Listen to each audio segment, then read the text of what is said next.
SRF Audio. Akanji kann nicht Elfmeter. Er kann das nicht. Er kann es einfach nicht. Er hat so viele Vorzüge, Akanji. Er scheitert erneut. Manuel Akanji hat im WM-Achtelfinal gegen Kolumbien seinen Penalty verschossen. Wie schon an den Europameisterschaften gegen Spanien und England. Jetzt ist Schluss. Ich habe Muri gesagt, ich schieße nie mehr Elfmeter. Irgendwann muss ich auch mal einsehen. Wenn es nicht meine Stärke ist, ich kann alles andere glaube ich, sehr gut handeln, jeder andere Drucker, aber das Elfmeterschießen ist nicht für mich, das muss ich sein lassen. Das ist nichts für mich. Das sagt einer, der auf absolutem Weltklasse-Niveau Fußball spielt. Was ist es, das das Penaltyschießen so schwierig macht? Weil der Druck da ist, macht eine Situation zur Bedrohung. Und plötzlich kommt das Hirn so und sagt so, Katastrophenszenarien, was würde passieren, wenn er verschießt und. Erzählt der Sportpsychologe, der regelmäßig mit Nazi-Spielern und Spitzensportlerinnen zusammenarbeitet. Schön hört ihr News Plus, ich bin Dominik Brandt. Und für alle Hobbyfußballerinnen und Fußballer da draußen, der Sportpsychologe hat etwas später dann auch noch einen Tipp für euch. Mach ihn, Ruben. Mach ihn. Ruben Vargas. Vargas.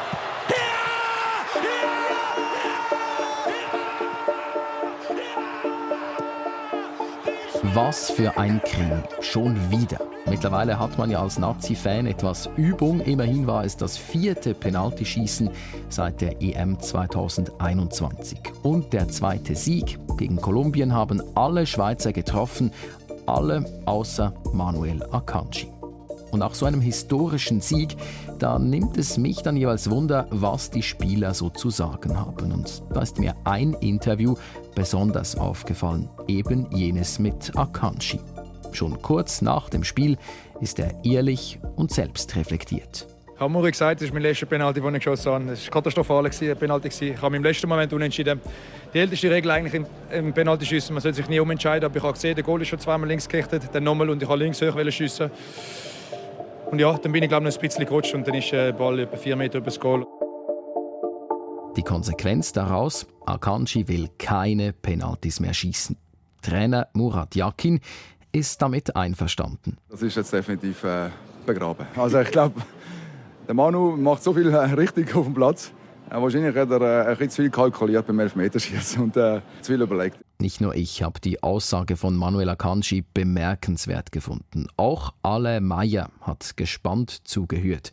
Er ist Sportpsychologe und kennt mehrere Spieler der Nazi persönlich. Die Aussage von Akanji, die passe zu ihm. Ja, also zuerst mal deckt es natürlich so, wie ich den Manu kenne. Er ist natürlich einfach extrem klar. Er ist sehr konsequent in den Aussagen, die er macht. Auch sehr bei sich. Und gleich glaube ich, ich bin überzeugt, dass der Manu mega stark ist mental. Also er ist der wäre gar nicht auf dem Level, wenn er nicht klar wäre in den Gedanken, in den Emotionen. Und ich glaube, so nach dem Match, dass er einfach nirgends so sagt, so, ich mache das jetzt nie mehr, ist völlig nachvollziehbar, spricht auch für ihn. Und gleichzeitig glaube ich, dass der Manu in Zukunft ganz sicher auch wieder Penalty schiessen und die machen, da bin ich überzeugt. Der Sportpsychologe nimmt Akanji den Penalty-Rücktritt also nicht ganz ab und hält es für möglich, dass wir Akanji auch in der Nazi nochmal als Penaltyschützen sehen. Ich glaube einfach, dass beim Penaltyschiessen oftmals so ein bisschen um Geschichten erzählen geht, oder? Also, man kommt in eine Situation hinein, und da geht es ganz fest darum, machen wir jetzt die Situation, tun wir die jetzt zu einer Herausforderung machen oder wird sie zu einer Bedrohung? Und ich glaube unbewusst, aber das sind alles so Einschätzungen aus der Distanz, könnte ich mir vorstellen, dass er vielleicht irgendwie so die Geschichte auf ist gekommen, oh, ich habe schon verschossen. Aber ich glaube, der Manu könnte ganz sicher auch sich in Zukunft sagen, ja, okay, ich habe verschossen, das ist ein Teil von meiner Geschichte, aber ich kann auch immer wieder eine Penalty rein tun, ich kann immer wieder schiessen, ich habe, wenn ich im Match Superaktionen habe, könnte ich auch in einem neuen Kontext, in einem nächsten Penalty, irgendwann in Zukunft auch wieder meinen Beitrag dazu leisten. Beim Penaltyschießen geht es ums Geschichtenerzählen.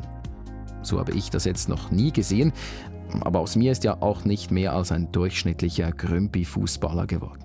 Ganz im Gegensatz zu all diesen Profis, die mit Ale Meyer zusammensitzen. Und Bei diesen Gesprächen, da sind Penalties oft ein Thema und eben die Geschichten, die damit erzählt werden sollen. Im Penalty wäre es natürlich so, dass im besten Fall ist, ich freue mich jetzt, den Penalty zu schiessen, ich freue mich jetzt, einen Unterschied zu machen. Ich glaube, in diese Richtung, wenn man dort arbeiten kann, und das machen wir regelmässig, oder mache ich mit den Fußballern und den Fußballerinnen regelmässig, dann kommt man sicher in eine gute Geschichte hinein. Sich auf den Penalty freuen, das wäre also die ideale Ausgangslage. Es geht aber nie darum, dass man sich jetzt nur noch gut fühlen muss. Also, so ein Wellness-Gefühl vor so einem Penalty ist, glaube ich, schwierig herzubekommen. Aber ich glaube, es ist wichtig, dass man so ein bisschen merkt, so, okay, gewisse Situationen, gewisse Gedanken darf ich akzeptieren, die kann ich akzeptieren. Ich kann aber auch gut zu mir schauen in dieser Situation und mich auf Sachen konzentrieren, die dafür sprechen, dass ich eben den Penalty gut gestalte. Ich stelle es mir dann noch schwierig vor, in dieser Situation, irgendwie jetzt Zweite in einem sterilen Raum, sich in so eine Penalty-Situation hineinzuversetzen, wo Hunderttausende an einer WM vielleicht Millionen zuschauen.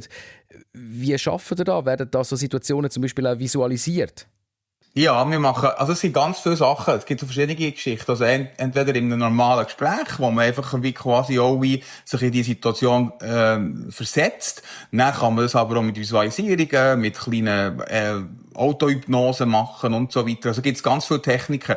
Ich glaube aber gleich, dass es am Schluss darum geht, dass der Spieler, und das ist halt immer individuell, einen Plan findet für sich. Dass er weiss so, okay, wenn die Situation eintrifft, dann mache ich das und das und das. Das Schlimmste ist, und das tun wir eben immer vermeiden, indem dass wir eben das proaktiv anschauen, das Schlimmste ist, dass wir keinen Plan haben. Wir können sagen so, wenn jetzt jemand sagt, ja, ich schaue mal, wie es rauskommt, dann sage ich dann immer, das ist in meinen Augen sicher das schlechteste Szenario. Also vorbereiten, aber natürlich, wir kann natürlich, wenn wir jetzt irgendwie einen Teams-Call haben oder einen Kaffee trinken, ist es relativ schwierig, das quasi so 1:1 zu trainieren, sondern man muss einfach mehr so auch in einem Gespräch immer wieder so ein bisschen hypothetisch sagen, so, was würde denn passieren, wie würdest du dich denn fühlen, was würdest du denn machen? Und ich glaube, das hilft schon, dass man so ein bisschen in ein gewünschtes Leben hineinkommt, oder? Ja. Man muss also gut vorbereitet Richtung Penaltypunkt gehen, sagt der Sportpsychologe. Das hat sich auch Nazi- und IB-Stürmer Christian Fasnacht gesagt. Davon erzählt hat der Radio SRF vor dem Kolumbien-Spiel. Lange hat Fasnacht gar keine Penaltys geschossen. Im Herbst seiner Karriere will er das ändern. Die letzten Monate hat er sich das Thema ganz genau angeschaut. Weil ich einfach bis zu diesem Zeitpunkt in meiner Karriere noch nie einen Penalty geschossen habe und dann gesagt habe, so, jetzt ist eigentlich mal Zeit, jetzt bin ich über 30, jetzt dürfte ich auch mal einen Penalty machen.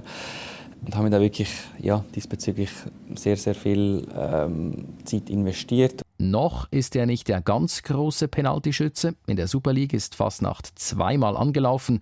Einer ging rein, einer nicht. Aber was nicht ist, das kann ja noch werden. Fasnacht visualisiert diese Situationen immer und immer wieder. Dass du das genau vor Augen führst, was du machst. Und das kannst du ja quasi auch heute im Flüger 3 Stunden lang wie machen, dass du das immer und immer wieder durchgehst. Und das kann das Hirn ja nicht gross unterscheiden, ob das jetzt effektiv passiert, wenn du es super visualisierst, dass es wirklich passiert ist oder dass du es nur in Gedanken hast. Und das fühlt sich dann auch echt an.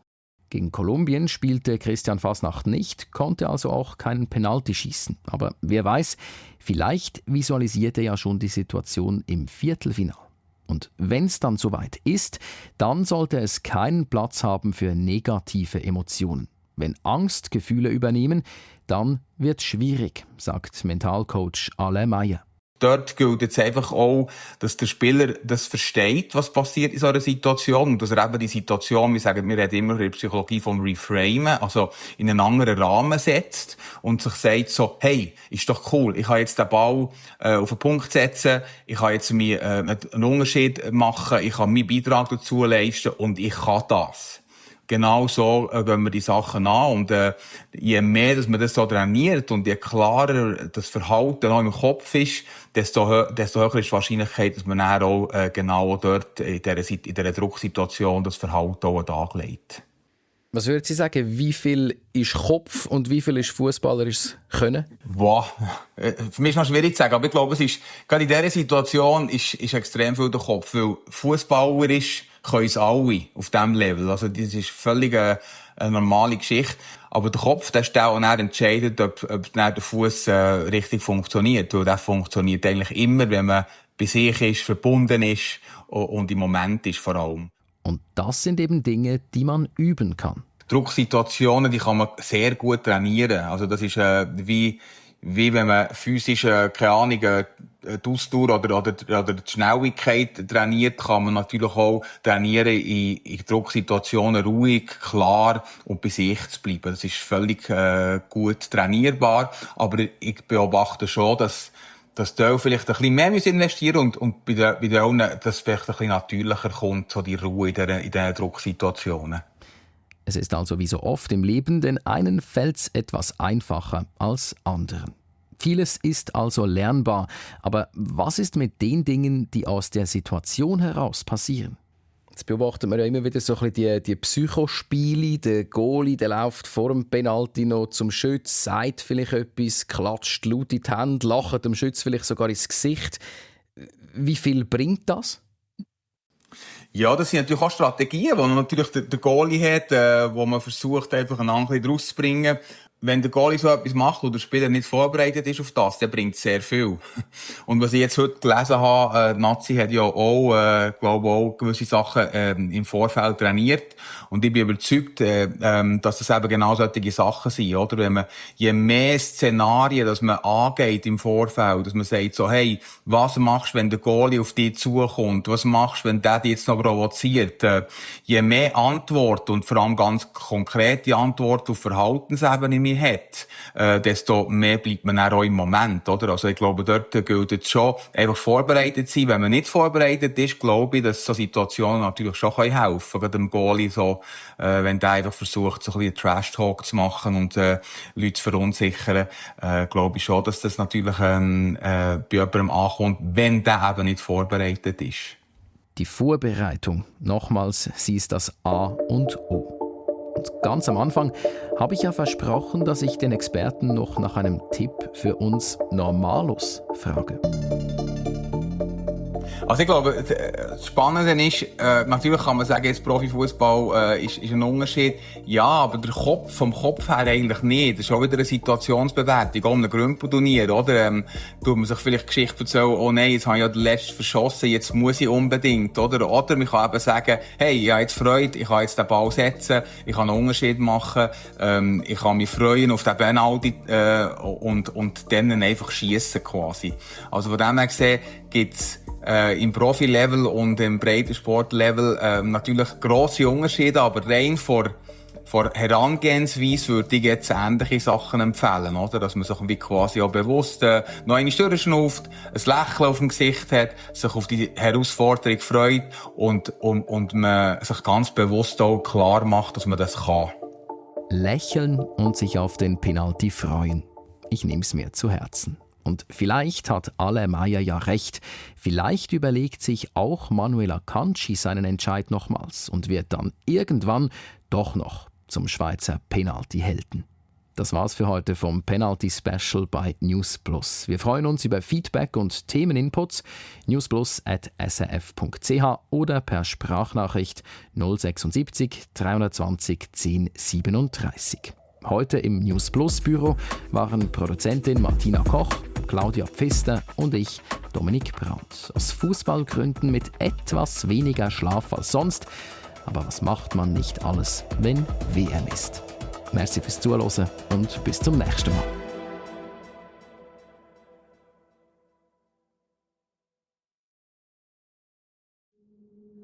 Das war ein Podcast von SRF. Produziert im Auftrag der SRG.